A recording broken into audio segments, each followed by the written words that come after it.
أعوذ بالله السميع العليم من الشيطان اللعين الرجيم. بسم الله الرحمن الرحيم. الحمد لله رب العالمين، والصلاة والسلام على سيدنا وشفيعنا بالقاسم محمد وآله الطيبين الطاهرين المعصومين، ولعنة الله على أعدائهم أجمعين من يومنا هذا إلى يوم الدين. أما بعد، فقد قال الله سبحانه تبارك وتعالى في كتابه المبين وهو أصدق الصادقين: إن الدين عند الله الإسلام. صلوات بھیجنے محمد.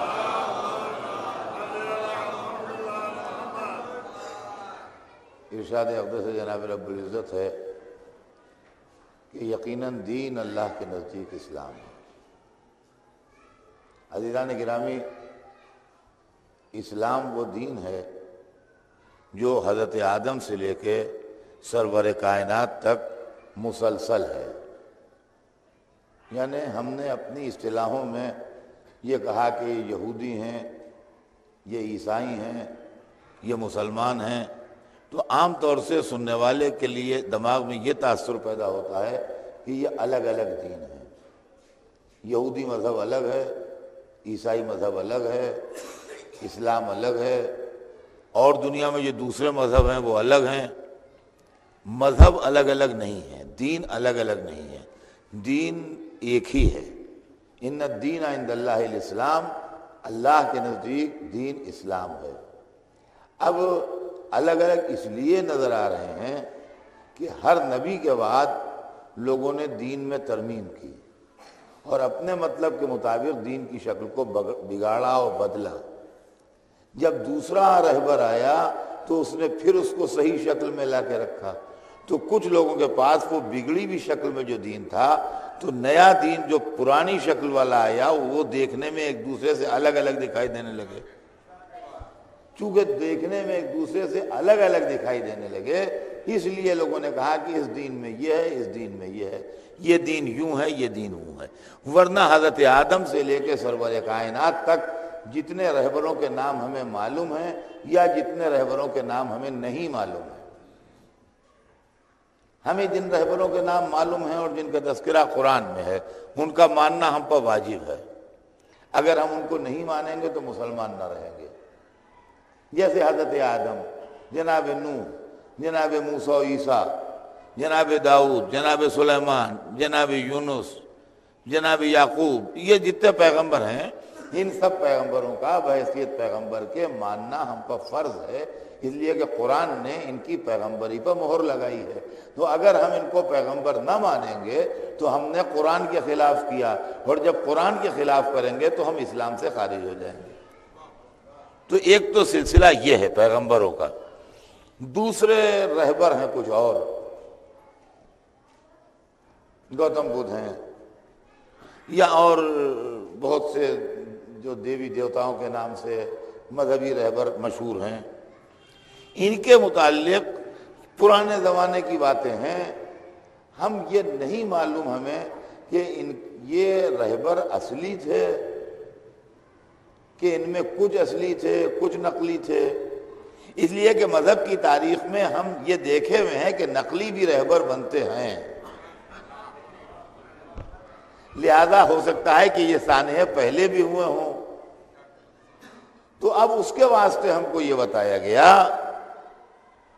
کہ یہ یقین رکھو کہ جہاں جہاں انسانی وجود تھا وہاں وہاں رہبر آیا.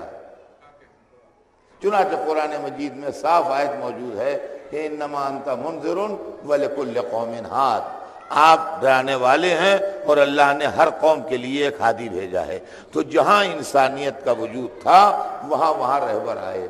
اب وہ رہبر کون تھے؟ یہی تھے جن کے نام لیے جاتے ہیں یا اس کے علاوہ تھے؟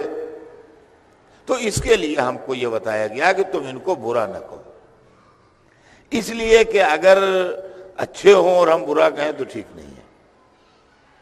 ہم اس طرح مانتے بھی نہیں ہیں جیسے پیغمبروں کو مانتے ہیں، لیکن ان کے متعلق یہ بتایا گیا کہ خاموشی اختیار کرو اور ان کے متعلق کوئی تبصرہ نہ کرو۔ لیکن دین کا سلسلہ جو ہے وہ ایک ہی ہے، ان الدین عند اللہ الاسلام، دین اللہ کے نزدیک اسلام ہے۔ اب دین کیا ہے یہ میں چاہتا ہوں کہ یہ ایک تمہید ہے جو سادے الفاظ میں چاہتا ہوں کہ آپ حضرات کے بچوں کے خاص طور سے ذہن نشین ہو جائے کہ یہ مسئلہ کیا ہے۔ دین کے پہچاننے کی سب سے آسان ترکیب یہ ہے جو ہر بچہ سمجھ لے گا کہ ماؤں، نانیوں، دادیوں کی گودیوں میں جو چیز اصول دین کے نام سے یاد کرائی گئی ہے وہ دین ہے۔ دو چیزیں ہیں اور آپ نے دو نام بھی سنے ہوں گے، ایک لفظ سنا ہوگا دین اور ایک لفظ سنا ہوگا شریعت۔ دین اور شریعت الگ الگ بھی ہیں اور ایک بھی ہیں۔ دین بڑا سرکل ہے، شریعت اس بڑے سرکل کے اندر چھوٹا سرکل ہے، الگ نہیں۔ دین بڑا سرکل ہے اور اس بڑے سرکل کے اندر شریعت چھوٹا سرکل ہے۔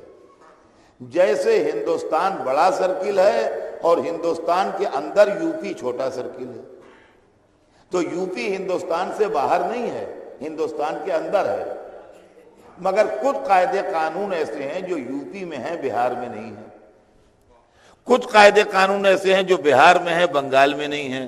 کچھ قاعدے قانون ایسے ہیں جو بنگال میں ہیں، مدھیہ پردیش میں نہیں ہیں۔ مثلا اس طریقے سے جو ہندوستان کے صوبے ہیں ان کے اندر پراونشل گورنمنٹ کے بھی قانون ہیں اور سینٹرل گورنمنٹ کے بھی قانون ہیں۔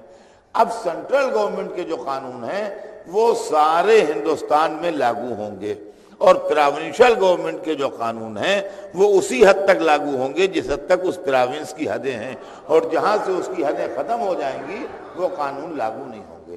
تو شریعت جو ہے وہ سمجھیے پراونشل گورنمنٹ ہے اور دین جو ہے وہ سینٹرل گورنمنٹ ہے۔ سمجھے آپ؟ اب پیغمبروں کے پاس جو چیز آتی رہی اور بدلتی رہی وہ شریعت ہے، جو چیز نہیں بدلی کبھی وہ دین ہے۔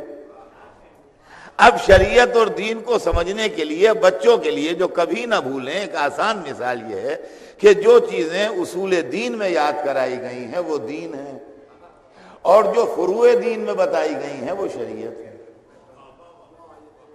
اور ہمایام نے جو چیزیں اصول دین میں یاد کرائی گئی ہیں وہ دین ہیں، اور جو فروع دین میں یاد کرائی گئی ہیں وہ شریعت ہے۔ اصول دین میں ہم کو بتایا گیا کہ اللہ ایک ہے، پہلی بات توحید، آدم سے لے کے خاتم تک سب نے کہا اللہ ایک ہے، یہ بدلا نہیں کہیں۔ دوسری بات بتائی گئی عدل، آدم سے لے کے سرور کائنات تک سب نے کہا کہ عادل ہے اللہ، کسی نے نہیں کہا کہ ظالم ہے۔ تیسری چیز بتائی گئی نبوت، تو حضرت آدم بھی نبی تھے، سرور کائنات بھی نبی تھے، یہاں سے وہاں تک نبوت کا سلسلہ چلا، اور کسی نے ہی نہیں کہا کہ نہیں صاحب میں نبی بھی نہیں ہوں۔ سمجھے آپ؟ تو نبوت چلتی رہی، قیامت کا بھی سب نے اقرار کیا کہ قیامت آنے والی ہے۔ تو یہ اصول دین کے اندر جو باتیں تھیں یہ سب ہیں۔ اب شریعت کیا ہے؟ نماز۔ ہمارے پاس نماز کی اور شکل ہے، جناب موسیٰ کے زمانے میں نماز کی ہو سکتا ہے کچھ شکل میں تبدیلی ہو، جناب عیسیٰ کے زمانے میں کوئی اور شکل ہو۔ نماز تھی مگر شکلیں ذرا سی بدلی بھی تھیں، روزہ تھا مگر شکلیں بدلی بھی تھیں، حج تھا مگر شکل بدلی بھی تھی۔ سرور کائنات کے آنے کے بعد یہ فائدہ ہو گیا کہ دین تو نہ بدلنے والی شے ہے ہی، اب ان کی شریعت بھی قیامت تک نہیں بدلے گی، لہذا اب بدلنے کا سوال ختم ہو گیا۔ اور دوسری دلیل جو آپ کبھی نہ بھولیں وہ میں عرض کر دوں کہ یہ دین جو حضرت آدم سے چلا یہ دین مکمل ہوا جا کے روز عید غدیر، اور ہمارا نے اس لیے کہ رسول سے جو بات کہی گئی کہ یا ایھا الرسول بلغ ما انزل الیک من ربک، اے رسول پہنچا دیجئے اس بات کو جو آپ پر نازل کی گئی ہے، اور اگر وہ نہ پہنچائی تو کوئی بات پہنچائی نہیں۔ تو سوال یہ کون سی بات پہنچانے سے رہ گئی تھی سن 10 ہجری کے آخر میں؟ کیا توحید نہیں پہنچی تھی؟ کیا نبوت نہیں پہنچی تھی؟ کیا قیامت نہیں پہنچی تھی؟ کیا نماز نہیں پہنچی تھی؟ کیا روزہ نہیں پہنچا تھا؟ کیا حج نہیں پہنچا تھا؟ زکوٰۃ و خمس و جہاد نہیں پہنچے تھے؟ حرام و حلال نہیں پہنچے تھے؟ شراب حرام ہے یہ بات نہیں بتائی گئی تھی؟ جوا حرام ہے یہ بات نہیں بتائی گئی تھی؟ پہلے غیبت حرام ہے یہ بات نہیں بتائی گئی تھی؟ ماں باپ کی اطاعت واجب ہے یہ بات نہیں بتائی گئی تھی؟ یہ سب باتیں پہنچ چکی تھی. تو وہ شے کون سی تھی جو نہیں پہنچی تھی؟ اور وہ دین کا جز تھی کہ شریعت کا جز تھی؟ یہ بھی غور طلب ہے کہ وہ چیز جو نہیں پہنچی تھی وہ دین کے چیپٹر میں آتی تھی کہ شریعت کے چیپٹر میں آتی تھی؟ سب چیزیں پہنچ چکی تھی، امامت نہیں پہنچی تھی. روز عید غدیر امامت پہنچا دی گئی. جب پہنچا دی گئی تو یہ نہیں کہا گیا کہ آج ہم نے شریعت مکمل کر دی، بلکہ آیت آئی الیوم اکملت لکم دینکم، آج دین کامل ہو گیا. صلوات بھیجتے ہیں محمد.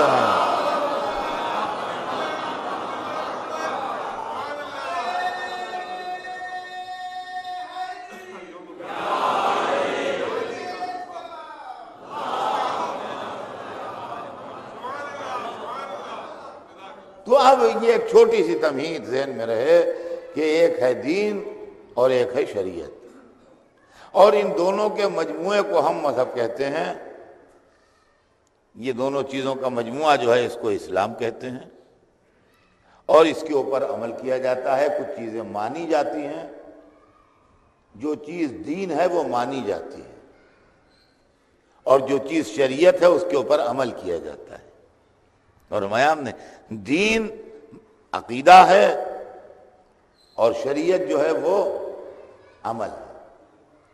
ہمارے یہاں جہاد روز اول سے ہے، لیکن جب دین کے دائرے میں رہ کے آپ جہاد کو دیکھیں گے تو آپ کو جہاد کچھ اور نظر آئے گا. جب سیاست کے دائرے میں رہ کے جہاد کو دیکھیں گے تو جہاد کچھ اور نظر آئے گا. اسلام کے ساتھ سب سے بڑی بدنصیبی یہ ہوئی کہ رسول کی زندگی ہی میں دو اسلام ہو گئے تھے.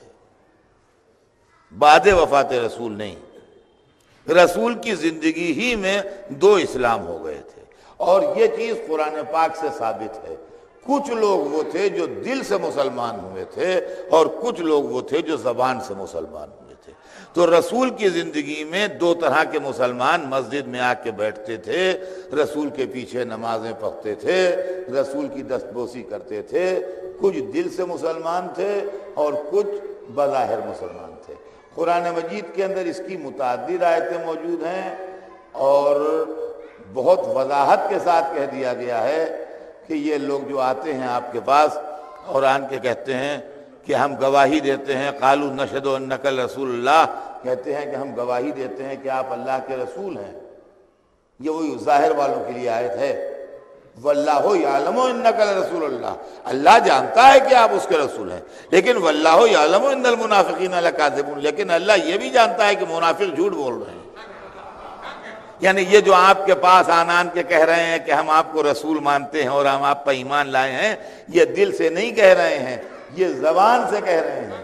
دوسری جگہ قرآن نے اس کی اور وضاحت کی کہ یقولون بافواہہم ما لیس فی قلوبہم، یہ منہ سے وہ کہتے ہیں جو ان کے دلوں میں نہیں ہے. تیسری جگہ وضاحت کی گئی ان لوگوں کے کردار کی کہ اذا لقوا الذین آمنوا قالوا آمنا واذا خلوا الی شیاطینہم قالوا انا معکم انما نحن مستہزئون. یہ جب مومنوں کے پاس آتے ہیں، اذا لقوا الذین آمنوا، جب یہ مومنوں سے ملتے ہیں، یعنی وہ جو دل سے ایمان لائے ہیں، صحیح معنوں میں جو مومن ہیں، جب ان کے ساتھ اٹھتے بیٹھتے ہیں قالوا آمنا، تو کہتے ہیں ہم تو ایمان لائے، ہم مومن ہیں، ہم ایمان لائے. وَإِذَا خَلَوْا إِلَىٰ شَيَاطِینِہِمْ، اور یہ اپنے تخلیے میں جب اپنے شیطانوں میں بیٹھتے ہیں. ہاں تو اب یہ سمجھ لیجئے کہ شیطان خالی وہی نہیں ہے، شیطان گلی کوچوں میں چلا پھرا کرتے ہیں. وَإِذَا خَلَوْا إِلَىٰ شَيَاطِینِہِمْ، جب یہ اپنے شیطانوں میں جا کے بیٹھتے ہیں، تخلیے میں جو ان کی سیکرٹ محفلیں ہوتی ہیں، جب وہ اپنے شیطانوں میں بیٹھتے ہیں تو قالوا انا معکم، کہتے ہیں ہم تو تمہارے ساتھ ہیں. ہم تو تمہارے ساتھ ہیں، انما نحن مستہزئون، ہم تو ان کا مذاق اڑاتے ہیں، ان کو بیوقوف بناتے ہیں۔ اب میں کیا بتاؤں اردو میں، بس کیسے پڑھ دوں ممبر پر کہ کیا کہتے ہیں، لیکن قرآن نے بڑی تہذیب سے کہا ہے کہ انما نحن مستہزئون، ہم تو ان کا مذاق اڑاتے ہیں۔ واللہ یستہزئ بہم ویمدہم فی طغیانہم، اللہ ان کا مذاق اڑا رہا ہے، مذاق اڑائیں گے۔ تو عزیزان گرامی، اتنی آیتیں کافی ہیں اس بات کو ثابت کرنے کے لیے کہ حیات طیبہ سرور کائنات میں دو طرح کے اسلام تھے۔ ایک اسلام وہ اسلام تھا کہ جو جنت اور آخرت کے لیے تھا، اور ایک اسلام وہ اسلام تھا جو دنیا کے لیے تھا۔ تو دنیا کے لیے آدمی دین کو کیوں مانے گا جب تک کوئی غرض نہ ہوگی، اور وہ غرض تھی حکومت، وہ غرض تھی حکومت کہ دین کو مان کے جب پبلک کو کنٹرول کر لو تو اسی بہانے حکومت پر قبضہ کر لو، یہ تھا معاملہ، وہ چیز تھی حکومت۔ چنانچہ اس کے سلسلے میں میں آپ کو ایک واقعہ سناؤں جو میں اکثر و بیشتر پڑھا کرتا ہوں مجلس میں، کوئی نیا واقعہ نہیں ہے، آپ نے مجھ سے بار بار سنا ہوگا، لیکن واقعہ بڑا امپارٹنٹ ہے، اس لیے میں اس کو اس لیے سناتا ہوں کہ بار بار اس کے سنانے کا محل آتا ہے، یعنی ایسا موقع آتا ہے دوران تقریر کہ اس کو سنایا جائے۔ جب حضور سرور کائنات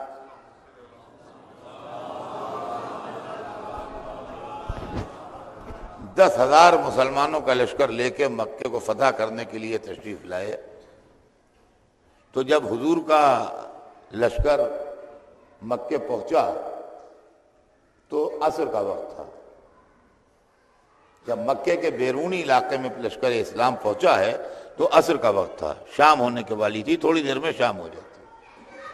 سرور کائنات نے یہ مناسب نہ جانا کہ مکے میں جو دشمنوں کا شہر ہے ابھی رات کے وقت داخل ہوا جائے، اس لیے کہ اندھیرے میں کوئی کچھ شرارت کر سکتا ہے، اور پھر مکے کا احترام بھی ہے کہ وہاں خون نہ بہے، وہاں انسانی جانیں تلف نہ ہو، لہذا ایک طرف احترام مکہ اپنی جگہ اور دوسری طرف دشمنوں کی سازشیں اپنی جگہ، لہذا مناسب نہ تھا کہ رات کے اندھیرے میں یہ لشکر مکے میں جائے۔ تو آپ نے فرمایا کہ رات بھر ہم باہر بیرون مکہ قیام کریں گے اور سویرے کی نماز پڑھ کے ہم مکے میں داخل ہوں گے۔ چنانچہ لشکر مکے کے باہر میدانوں میں اتر پڑا، اور چونکہ 10,000 کا لشکر تھا لہذا یہاں سے وہاں تک خیمے لگ گئے، اور ظاہر ہے کہ کچن ہوگا ان کا اور سب کچھ ہوگا، جانور ہیں، سواریاں ہیں، یہ پورا یہاں سے وہاں تک سمجھیے 10,000 آدمیوں کا ایک پورا خیموں کا ایک شہر آباد ہو۔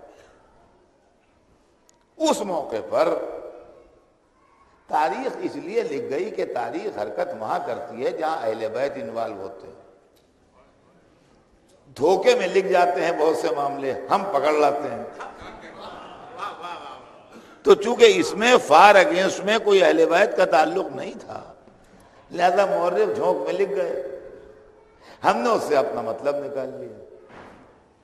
دو آدمی پہاڑ پر چڑھے لشکر اسلام دیکھنے کے لیے، ان میں ایک مسلمان تھا اور ایک کافر تھا، ایک بنی امیہ میں تھا اور ایک بنی ہاشم میں تھا، دونوں ایک شہر کے باشندے تھے، لہذا آپسی تعلقات تھے، نظریات میں فرق تھا لیکن جان پہچان تھی۔ تو دونوں پہاڑ پر چڑھے، جو مسلمان تھے وہ رسول کے چچا عباس ابن عبد المطلب تھے اور بنی ہاشم میں بھی تھے وہ، اور جو کافر تھا وہ ابو سفیان تھا اور بنی امیہ میں بھی تھا وہ۔ یہ دونوں پہاڑ پر چڑھے، اور پہاڑ پر چڑھ کے انہوں نے لشکر اسلام کو دیکھا، تو وہ ابو سفیان جس کی پوری زندگی میدان جنگ میں کٹی، لشکر جمع کرتے اور لشکر لاتے اور لشکر لے جاتے اور لشکر کشی کرتے، اس کو دیر نہیں لگی لشکر کی طاقت کا اندازہ لگانے میں، وہ ایک نظر میں تاڑ گیا کہ کتنا عظیم لشکر ہے، وہ تو ایکسپرٹ تھا اس میدان کا، اس کو دیر نہیں لگی، وہ فوراً دیکھ کے سمجھ گیا کہ کیا صورتحال ہے، اور اتنا حیرت ہوئی اس کو اور ایسا اس کو اچنبھا ہوا کہ وہ اپنی حیرت کو چھپا نہ سکا، اور اس نے بڑی تعجب کے ساتھ کہا کہ تمہارے بھتیجے نے بہت بڑی حکومت بنا لی۔ یعنی جیسے آدمی کے منہ سے بے ساختہ نکل جائے کوئی چیز اور اپنے اندرونی جذبات کو کنٹرول نہ کر سکے، اس کو دیکھ کے اس کی ایسی کیفیت ہوئی، ایک ایکسائٹمنٹ یا جو بھی کہہ لیجئے، ایک ایسا حالت ہوئی اس کی کہ اس نے کہا اوفو تمہارے بھتیجے نے بہت بڑی حکومت بنا لی۔ اتنا سننا تھا کہ باوجود تعلقات دیرینہ کے عباس کو یہ بات بہت بری لگی اور انہوں نے پہلو میں کھڑے ابو سفیان کو کوہنی ماری اور کوہنی مار کے کہا کہ بدبخت یہ حکومت نہیں ہے، رسالت ہے۔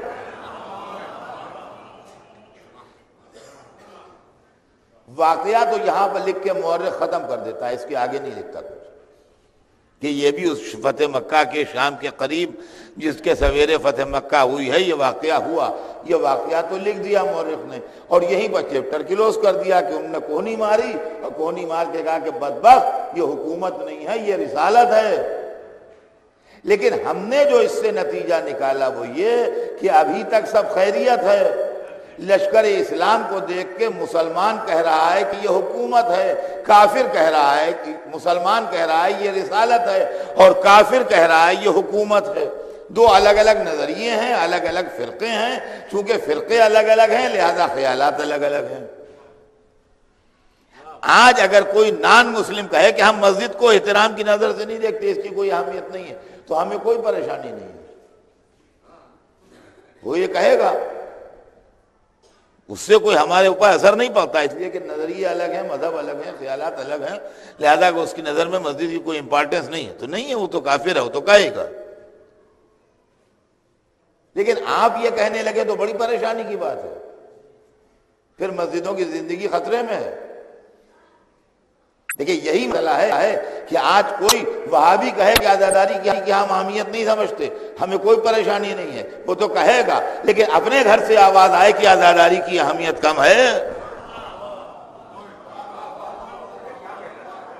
جی تو بہت پریشانی کی بات ہے۔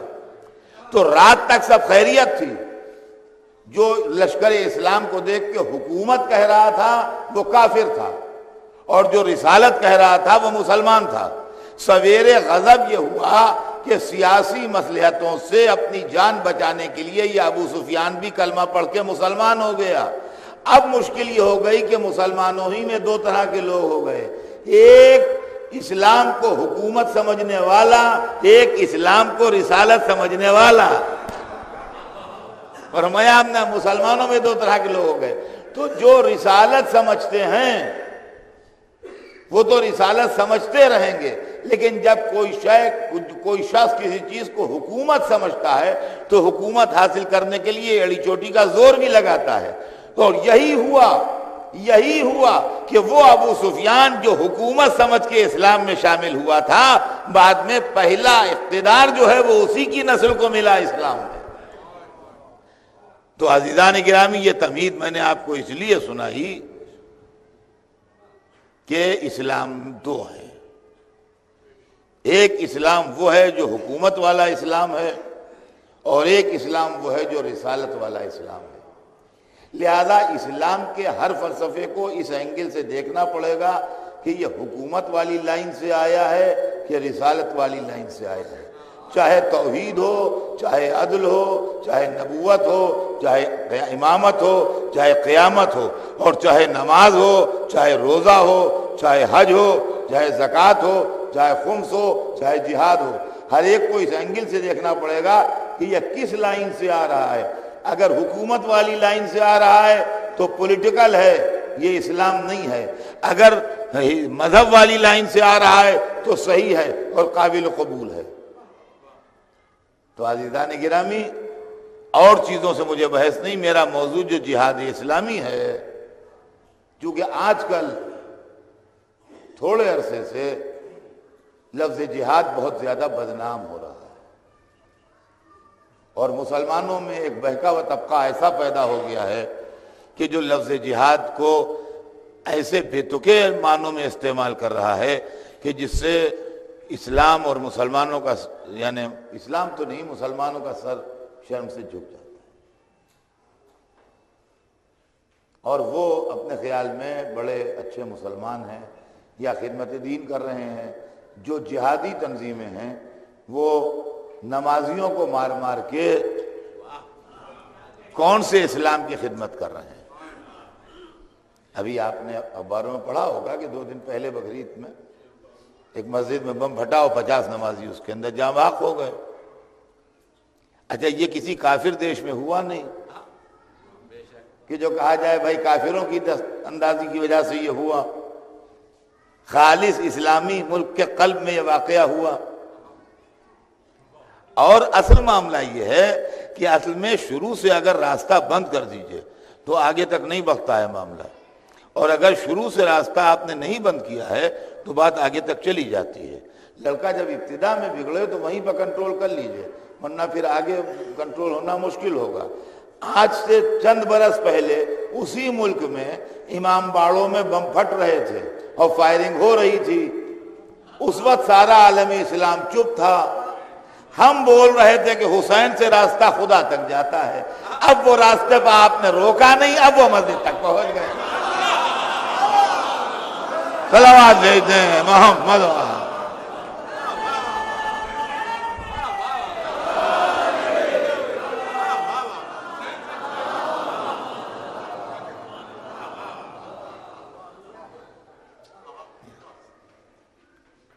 تو یہ مسئلہ ہے عزیزان گرامی کہ اگر آپ مفتی گنج کو بچانا ہے تو حسین آباد کے پھاٹکی پر روکیے، اور وہاں ہم نے کہا تو حسین آباد کا معاملہ ہے، ہم سے کیا مطلب، تو مفتی گنج بھی سیف نہیں رہے گا۔ سمجھے آپ، یہ معاملہ ہے۔ تو آج جہاد کے نام پر یہ سب ہو رہا ہے، اور بدنصیبی کی بات یہ ہے کہ اس کی اتنی کھل کے مذمت پورے عالم اسلام میں نہیں ہو رہی ہے جس طرح ہونا چاہیے۔ اب ہم میں اور دوسروں میں تھوڑا سا فرق ہے۔ آج لوگ یہ کہتے ہیں کہ یہ آج جو ہو رہا ہے یہ غلط ہو رہا ہے، ہمارا کہنا یہ ہے روز اول سے جو ہو رہا ہے وہ غلط ہو رہا ہے۔ بات صرف اتنی سی، اور اس کے لیے ہمارے پاس دلیل ہیں، اس کے لیے ہمارے پاس دلیل ہے۔ دیکھیے، جہاد کا معاملہ یہ ہے کہ جہد یا جوہد دونوں طرح سے، اس کے معنی ہے کوشش، اسٹرگل، کسی چیز کے لیے کوشش کرنا، یعنی اللہ کی راہ میں کوئی کوشش آپ کی۔ جہاد ایک طرح کا نہیں ہوتا، جہاد قلم سے بھی ہوتا ہے۔ اگر کوئی آدمی لکھ رہا ہے نصرت دین میں تو وہ بھی مجاہد ہے۔ جہاد زبان سے بھی ہوتا ہے، اگر کوئی آدمی بول رہا ہے نصرت حق میں تو وہ بھی مجاہد ہے۔ جہاد پیسے سے بھی ہوتا ہے، اگر کوئی راہ اسلام میں پیسہ خرچ کر رہا ہے اپنا تو وہ بھی مجاہد ہے۔ سمجھے آپ، جہاد جو ہے وہ دو طاقتوں کے ٹکراؤ کا نام ہے، چاہے تلوار چلے چاہے نہ چلے۔ ڈاکٹر صاحب بیٹھے ہیں، ان کے سامنے میں کیا عرض کروں، ایپک جو ہے، رزمیہ جسے کہتے ہیں، رزمیہ کا مطلب یہی نہیں ہے کہ تلوار چلے، جذبات کا ٹکراؤ بھی رزمیہ ہے۔ ملٹن کی پیراڈائز لاسٹ اور پیراڈائز ریگین جو ہے، اس میں کوئی لڑائی بھڑائی کہیں پر نہیں ہے، تلواریں نیزے خنجر نہیں ہیں، نہ کسی کا خون بہتا ہے نہ کسی کی جان جاتی ہے، لیکن جذبات کا ٹکراؤ ہے، اور اس کو اس میں شامل کیا گیا ہے، ایتھک میں شامل ہے، رزمیہ میں شامل ہے۔ تو جذبات کا ٹکراؤ جو ہے یہ جہاد ہے۔ صبح سے شام تک ہمارے آپ کے اندر جہاد ہوا کرتا ہے۔ یہ سینہ جو ہمارا ہے یہ میدان جہاد ہے، اس میں لشکر اسلام اور لشکر کفر لڑتے ہیں۔ سمجھے آپ، سردی کا ہے زمانہ اور 2 بجے رات کو سوئے اور اذان کی آواز سے آنکھ کھلی اور ابھی تو پیر گرم ہوئے ہوں، گرم بستر میں لیٹے ہیں، سمجھے جہاد شروع ہو گیا۔ اٹھ کے نماز پڑھیں یا کروٹ لے کے قضا پڑھ لیں گے ظہر کے بعد۔ اب سمجھے ٹکراؤ ہو رہا ہے اندر اندر، لحاظ کے اندر ہی جہاد ہو رہا ہے زبردست، ہم وہیں بستر کے اوپر۔ لشکر کفر چاہتا ہے کہ سو رہو، لشکر اسلام چاہتا ہے کہ اٹھ کے نماز پڑھو۔ اب اگر لحاظ الٹ کے اٹھ بیٹھے اور وضو کر کے نماز پڑھ لی تو لشکر اسلام فتح ہو گیا، پا گیا، اور لشکر کفر بھاگ گیا، اور اگر کروٹ لے کے سو گئے تو لشکر اسلام کو شکست ہو گئی، لشکر کفر فتح پا گیا.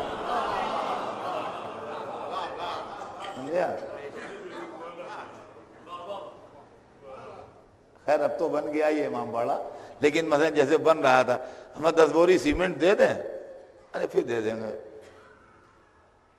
دے دیں نہ دیں، دے دیں نہ دیں. اگر دے دی 10 بوری سیمنٹ تو لشکر اسلام جیت گیا، اور اگر نہیں دی ٹال گئے لشکر کفار کو فتح ہو گئی. سمجھا؟ تو یہ معاملہ ہے. تو جہاد کا مطلب یہی نہیں ہے کہ تلواریں کھینچی ہوئی ہوں تب جہاد ہو رہا ہو. جہاد جذبوں کے ٹکراؤ کا نام ہے. من جملہ ان کے جہاد بھی سیف بھی ہے. ہمارے یہاں جو شرعی اسلام ہے اور مذہبی اسلام ہے اور اہل بیت کی نگرانی والا اسلام ہے، اس کے اندر عبادتوں کے سلسلے میں کچھ حدود معین ہے. نماز سب سے اہم، سب سے ضروری، محتم بالشان، سب سے پہلے فروع دین، مگر اس کے قاعدے ہیں. سویرے 2 ہی رکعت پڑھی جائے گی، ظہر میں 4 رکعت ہوگی، مغرب میں 3 رکعت ہوگی. یہ نہیں ہوگا کہ صاحب وہ اصل میں اب جو میں اٹھا اور سویرے ایسی عمدہ ہوا چل رہی تھی اور ایسا سہانا منظر تھا اور کچھ جانور چہک رہے تھے اور کچھ ہلکی ہلکی آسمان پر روشنی تھی، ایسا مجھ پر اللہ کا خوف طاری ہوا اور جذبہ ہوا کہ جناب میں نے صبح کی 10 رکعت پڑھی، 2 رکعت میں میری تسلی نہیں ہوئی. تو اب آپ مجھے بتائیے جو 10 رکعت پڑھ لی آپ نے، یہ نماز ہوئی یا کیا ہوا؟ ارے ان کا توبہ کیجئے، استغفر اللہ. ہاں تو کہیں 10 رکعت ہوتی ہے، 2 رکعت ہے سویرے. تو نماز آپ کی پسند کی نہیں ہے، اللہ جیسے کہے ویسے ہوتی ہے. یہ نہیں کہ آپ کو پسند آئی تو آپ نے سویرے تو 10 رکعت پڑھ لی اور 2 اثر میں 1 رکعت پڑھ کے ٹال دی کہ اس وقت کام کا وقت تھا اور دکان پر گاہک زیادہ تھے، میں 1 ہی رکعت میں نے کر لی. ارے من کا اللہ کو سجدہ تو ہو جائے، 1 ہی رکعت ہو جائے. یہ نہیں ہے، جتنی ہے اتنی ہے. لیکن نماز کے سلسلے میں آپ ہی کو اندازہ ہو جاتا ہے. آپ مولوی سے پوچھنے نہیں جاتے کہ نماز ظہر کا وقت آیا کہ نہیں آیا، نماز صبح کا وقت آیا کہ نہیں آیا. کبھی مسجد کی اذان کی آواز سے اطمینان ہو جاتا ہے، کبھی گھڑی دیکھ کے، کبھی وہ جو نقشہ ہوتا ہے طلوع غروب کا اس کو دیکھ کے نماز وغیرہ کا وقت اپنے معین کر لیتے ہیں اور نماز پڑھ لیتے ہیں. لیکن جب رمضان کا مہینہ آتا ہے تو صاحب اب جنابوں کے دروازوں پر جا رہے ہوں، ادھر جا رہے ہوں، ٹیلی فون کر رہے ہوں، پوچھ رہے ہیں صاحب وہ رمضان کا چاند ہوا کہ نہیں، کل روزہ ہوگا کہ نہیں ہوگا، اور کل بتائیے. ان کا دیکھیے اب وہاں ٹیلی فون کیا اور خبر آنے والی ہے. اور ان کا اچھا ایسا کیجئے کہ آپ قربت اللہ کی نیت سے رکھ لیجئے اور یوم الشک کے حساب سے رکھ لیجئے، اور انہوں نے مسئلے بتائے. تو اب وہاں پر مولویوں کی ضرورت پڑتی ہے. ایسے ہی عید کے موقع پہ بھی ہوتا ہے کہ ان کا کہ بھائی عادل لوگوں نے دیکھا کہ نہیں، گواہی ہوئی کہ نہیں، وہاں سے اطلاع آئی، تصدیق ہوئی کہ نہیں. یہ سب معاملے ہوتے ہیں کہ نہیں ہوتے؟ تو عام پبلک جو ہے جیسے نماز اپنے حساب سے پڑھ لیتی ہے، ویسے روزے کا حساب وہ اپنے حساب سے نہیں ہے. وہ عید میں بھی اور ادھر پہلی رمضان میں بھی ذرا پوچھ پاچھ کے ہوتا ہے. تو اس کے اندر جو ہے وہ مولویوں کی بالادستی ہے. ہاں پبلک کا معاملہ نہیں ہے، اس کے اندر مولویوں کی بالادستی ہے. اچھا آپ جب خمس نکالنے کے لیے بیٹھے تو ان کا بھائی عالم مر جا. تو اب وہاں کے اوپر ہمارے محلے کے مولانا صاحب کا سے بڑھ کے جو اور بڑے عالم ہیں، ان کا خمس جو ہے وہ ادھر جائے گا. آیت اللہ سیستانی کا اجازہ ہے کہ نہیں؟ تو اب وہ ہمیں جناب جو محلے میں رہتے ہیں ان کے کہنے سے نہیں دے دیا جائے. اب آیت اللہ سیستانی کا اجازہ دیکھا جاتا ہے. اس کے پہلے ان کا آغا خوئی کا اجازہ، آغا خمینی کا اجازہ، آغا حکیم کا اجازہ، مطلب پہلے جو بڑے بڑے جو عالم کہلاتے ہیں، مرجع کہلاتے ہیں، ان کا معاملہ ہے. تو دیکھیے معاملے میں سختی بختی جا رہی ہے، سمجھے آپ. نماز کا معاملہ ہم نے خود ہی طے کر لیا، روزے کا معاملہ جو تھا ہمارے شہر کے جنابوں نے طے کر لیا، لیکن خبز کا معاملہ جو ہے وہ بڑے جو ہیں سب سے بزرگ، ان کے وہاں بس وہ کیس ریفر ہو رہا ہے کہ نہیں؟ جہاد میں ہے انسانی جان کا معاملہ. تلوار والے جہاد میں آپ کی جان انوالو ہے، سمجھے آپ؟ تو یہ ہمارے مذہب میں اثنا عشری فقہ میں بغیر اذن معصوم نہیں ہوتا ہے۔ اس کی وجہ یہ ہے کہ مجتہد سے خطا بھی ہوتی ہے، خطا اجتہادی ہے، فتوے میں غلطی ہو گئی، ثواب دینے والا تو اللہ ہے، مجتہد نے نیت اس کی بری نہیں تھی، نیت اس کی صحیح تھی، لیکن انسان ہے، تحقیق میں غلطی ہو گئی تو کہا بھائی خطا اجتہادی ہے، اس کے اوپر کوئی اللہ کی یہاں پکڑ نہیں ہوگی اس کی، اس لیے کہ اس کی نیت ٹھیک تھی، اس نے اپنے جیسے اعراف ججمنٹ ہے کہ ہائی کورٹ کا ججمنٹ اگر سپریم کورٹ میں پٹ جائے تو جج برطرف نہیں کیا جائے گا، اس لیے کہ ہائی کورٹ کے جج نے اپنے حساب سے انصاف کا فیصلہ کیا تھا، اب کسی وجہ سے کسی گوشے پر اس کی نظر بحیثیت انسان ہونے کے رہ گئی تو سپریم کورٹ کے جج نے اس کو ٹھیک کر دیا، چلو معاملہ ختم ہو گیا۔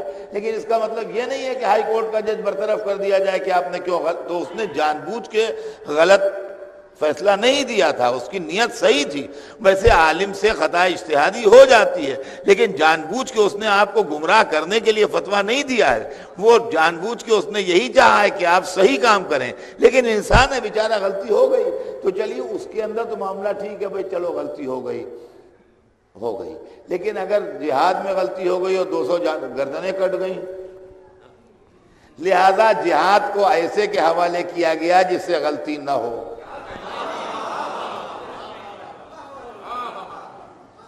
بھائی آپ کے عمل کا مسئلہ ہے یا آپ کے 4 پیسوں کا مسئلہ ہے یا کوئی آپ کے کسی کام کرنے کا مسئلہ ہے، ہو گئی غلطی، چلو ہو گئی، ثواب دینے والا اللہ ہے، وہ آپ کی اس غلطی پر بھی آپ کو ثواب دے دے گا، لیکن آپ نے جان بوجھ کے خدا کی مخالفت کی نیت نہیں کی تھی، آپ یہی چاہتے تھے کہ اللہ کی مرضی کے مطابق ہمارا کام ہو، وہ نیتوں کا جاننے والا ہے، نیت پر ثواب دے دے گا۔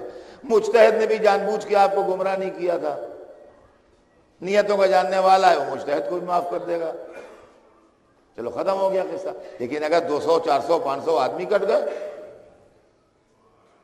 تو یہ تو واپس نہیں آئیں گے، یہ تو ملت کا نقصان ہوگا، لہذا ہمارے یہاں جہاد جو ہے وہ اذن معصوم سے ہے، معصوم طے کرے گا کہ کون سا عمل فی سبیل اللہ ہے، اللہ کے لیے ہے۔ اور آج جو عزیزان گرامی ہو رہا ہے یہ پولیٹیکل اسلام ہے۔ ہم میں ایک چھوٹی سی مثال دے کے اپنی اس تمہید کو ختم کر کے اپنی بات کو آگے بڑھاؤں گا۔ یہ جو معاملہ ہے اس کو آپ یوں سمجھیے کہ آج جو اکثر اخباروں میں پڑھتے ہیں کہ یہ مطالبہ پورا ہو ورنہ ہم جہاد ڈکلیئر کر دیں گے، بولا معاملہ ہو ورنہ ہم جہاد ڈکلیئر کر دیں گے، یہ مولوی صاحبان جو جہاد ڈکلیئر کرنے کی دھمکی دیتے ہیں، ہم کو میں ایک سوال کرتا ہوں آپ سے کہ ایک صاحب آپ کے یہاں مسجد میں نماز پڑھاتے تھے، مولانا تھے، محلے والے ان کو کچھ رکشے کا الاؤنس وغیرہ کے حساب سے ان کو سواری کرایہ وغیرہ کے نام سے کچھ حاضر کرتے تھے، مان لیجیے انہوں نے کہ بھائی ان کو 2000 روپے دیتے تھے، وہ آتے تھے نماز پڑھاتے تھے، ان کا حضور یہ آپ کے رکشے کرایہ ہے، قبول کر لیجیے۔ ایک دن انہوں نے کہا کہ صاحب اس کو 5000 کیجئے، محلے والوں کو جمع کر کے انہوں نے کہا کہ صاحب مہنگائی بہت بڑھ گئی ہے، اب آپ 5000 کیجئے ورنہ میں 17 کی 34 رکعت نماز ڈکلیئر کر دوں گا۔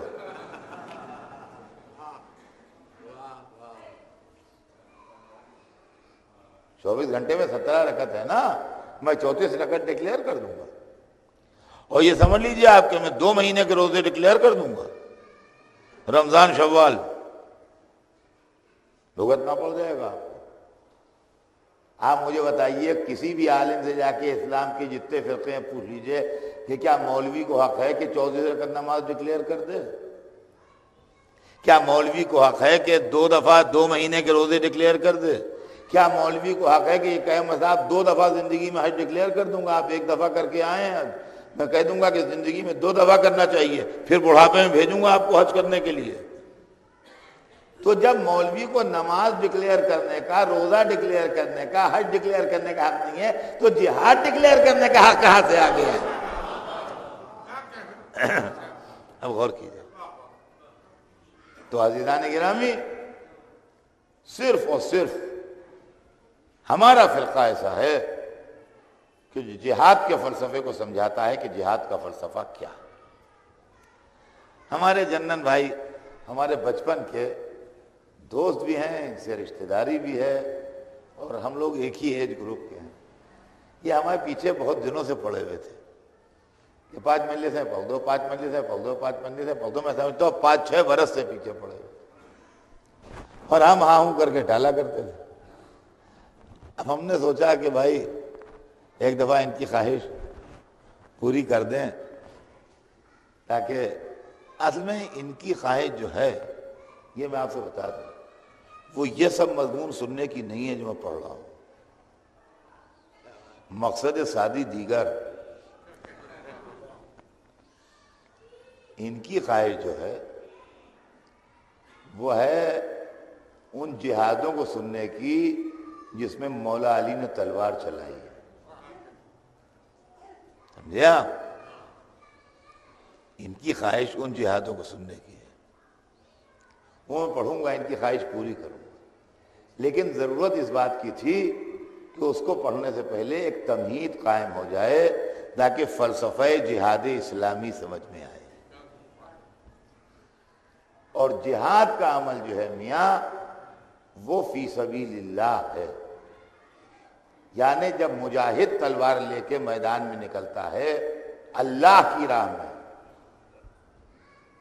دیکھیے جہاد میں قتل ہونے والا، شہید ہونے والا زندہ رہتا ہے، تو یہ زندگی فری فنڈ میں نہیں ملتی ہے۔ لیکن قرآن ایسی چیز ہے کہ آپ نکل کے کہیں جا نہیں سکتے ہیں، وہ انسان کا کلام نہیں ہے کہ انسان داؤں دے کے نکل جائے، جس نے انسان کو بنایا ہے اس کا کلام ہے۔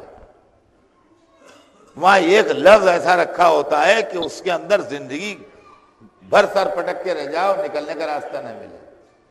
وَلَا تَحْسَبَنَّ الَّذِينَ قُتِلُوا فِي سَبِيلِ اللَّهِ أَمْوَاتًا، ہرگز ان کو مردہ نہ کہنا جو اللہ کی راہ میں قتل ہو۔ یہ اللہ کی راہ کا لفظ جو ہے یہ اتنا دشوار لفظ ہے کہ اس کا ثابت کرنے میں لوہے لگ جائیں گے کہ دولت مقصود نہ تھی، شہرت مقصود نہ تھی، حکومت مقصود نہ تھی، صرف رضا خدا مقصود تھی، تب تو جہاد ہے، ورنہ جنگ ہے۔ اب یہ فی سبیل اللہ کا فلسفہ کون سمجھائے گا؟ فی سبیل اللہ کا فلسفہ صرف علی سے سمجھ گیا۔ جتنا بہتر اور جتنا عمدہ یہ فلسفہ علی سمجھائیں گے۔ اور عزیزان گرامی، اسی لیے جہاد کے اصول الگ ہیں، جنگ کے اصول الگ ہیں۔ جہاد الگ چیز ہے، جنگ الگ چیز ہے۔ لڑائی جو ہوتی ہے وہ کبھی جذباتی ہیجان کا نتیجہ ہوتی ہے، غصے میں آئے لڑ پڑے، کسی نے ایک جملہ کہہ دیا، آپے سے باہر ہو گئے، لڑائی ہو گئی۔ کبھی مال کی تمنا ہوتی ہے، کبھی جائیداد کی فکر ہوتی ہے، کبھی خاندانی دشمنی ہوتی ہے، سینکڑوں فیکٹر ہیں جو لڑائی میں کام کرتے ہیں۔ جہاد میں ان میں سے کوئی چیز کام نہیں کرتی، صرف خوشنودی پروردگار،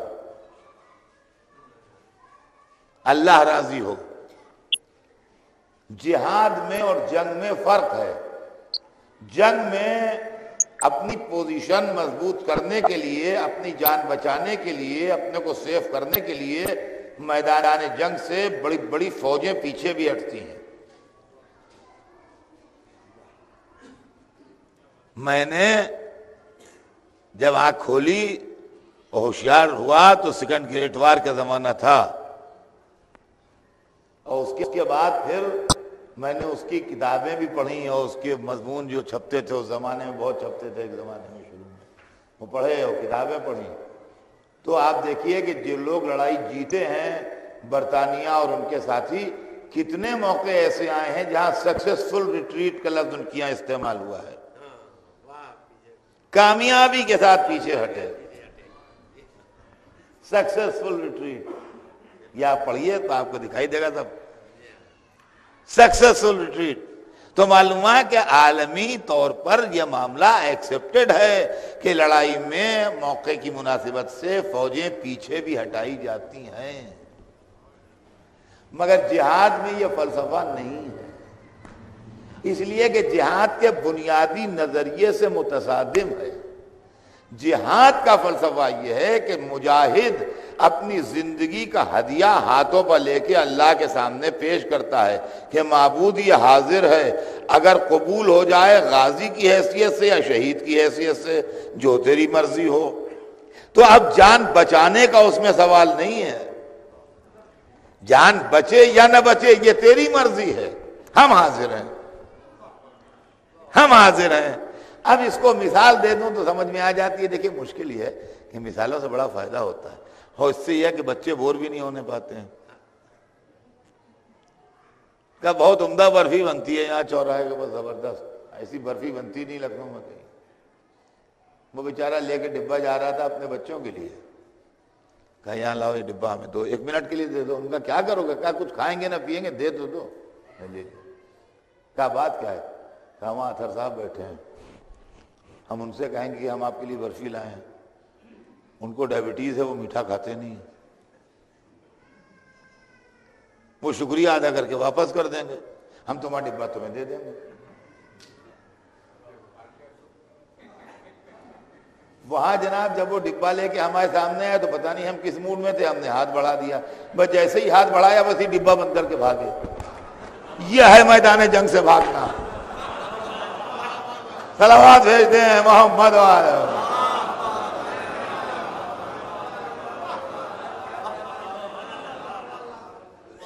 سمجھا؟ یہ ہے میدان جنگ سے بھاگنا، اس لیے جہاد میں منع ہے۔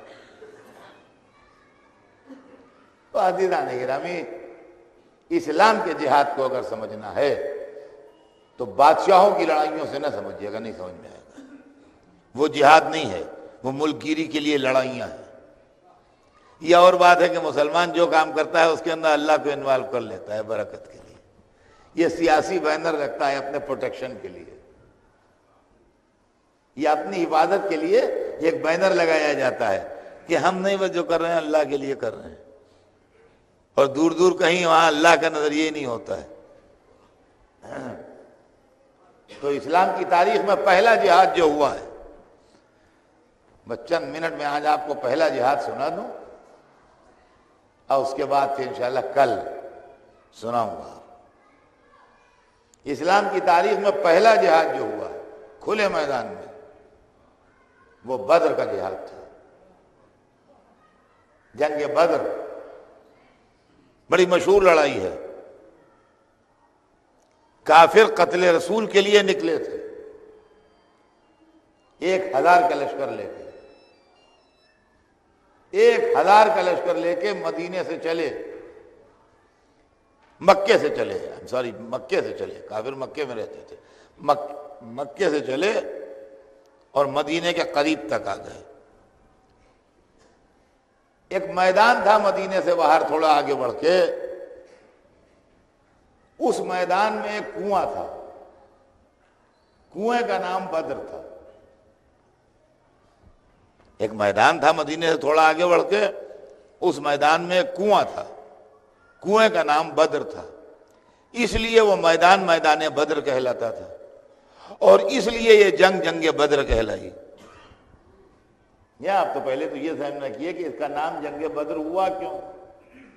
جنگ بدر اس لیے ہوا کہ جس میدان میں لڑی گئی وہ میدان بدر کہلاتا تھا۔ میدان بدر کیوں کہلاتا تھا؟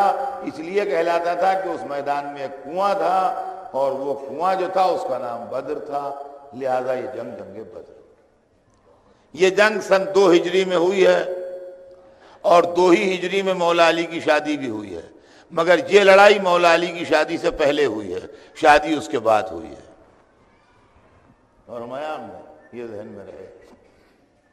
اور جس وقت کافر 1000 کا لشکر لے کے نکلے آئے وہاں تک، تو حضور سرور کائنات